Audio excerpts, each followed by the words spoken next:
These Afghan girls arrive for class in pairs, despite school being banned for them by the Taliban. But Hamida Aman, a French-Afghan woman, has set up an underground girls' school within her radio station. They're not allowed to go to school at the moment. The girls here are between 12 and 16 years old, mainly girls from the neighborhood. Every morning for 3 hours, they cover a general curriculum. These classes are broadcast by Radio Begum, giving other girls stuck at home access to the same lessons. The program attracts a large audience. Today, the history teacher is giving a class on Aztec civilization. How did the Inca civilization's politics differ from the Aztecs? It's dangerous to do this. I could be personally threatened. The Taliban can put pressure on our brothers and our fathers to punish people. May God protect us. The students are desperate to learn. Who is afraid to come to school?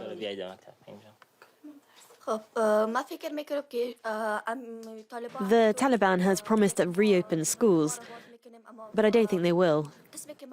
They ask us to wear the hijab, and we do, but it's not enough for them. They absolutely don't want us to go to school. An entire generation bruised and battered. What does it mean to be a part of this class? It's obvious to us that we need to be here, even though we won't have a right.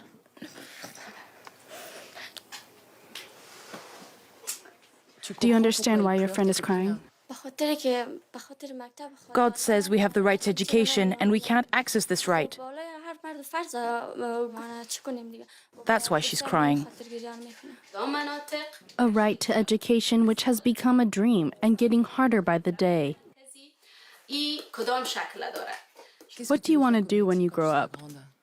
I'm going to be a doctor. I want to succeed in life. I'd like to go into sales.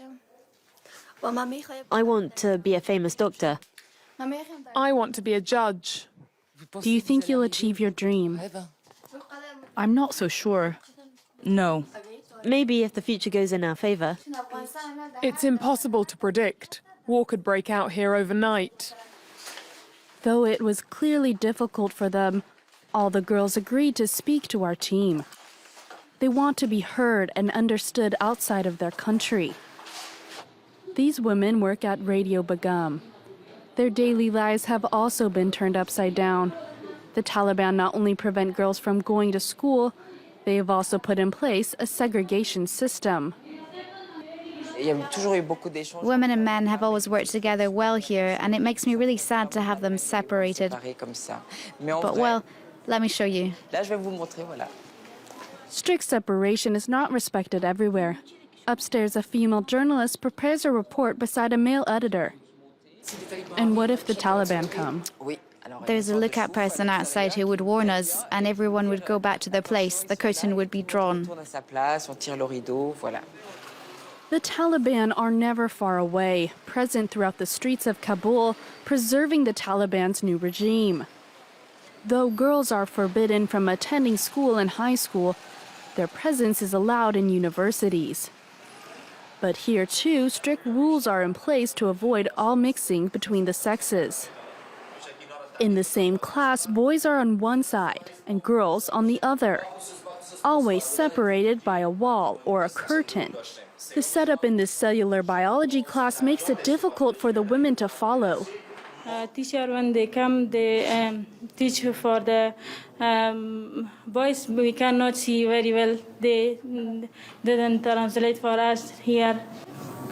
And are you suffering from that? Because before yes, of course, because it is necessary to talk with us, share our problems, share our idea, and share our lessons. It's necessary to talk.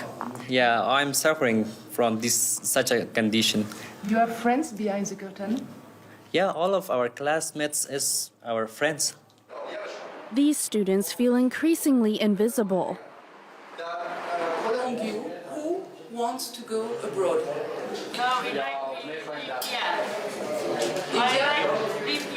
Libya? Because you love your country?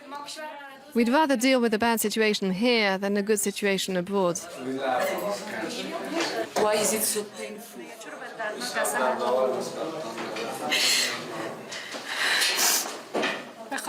We're gradually disappearing from society. We're getting kicked out of public space.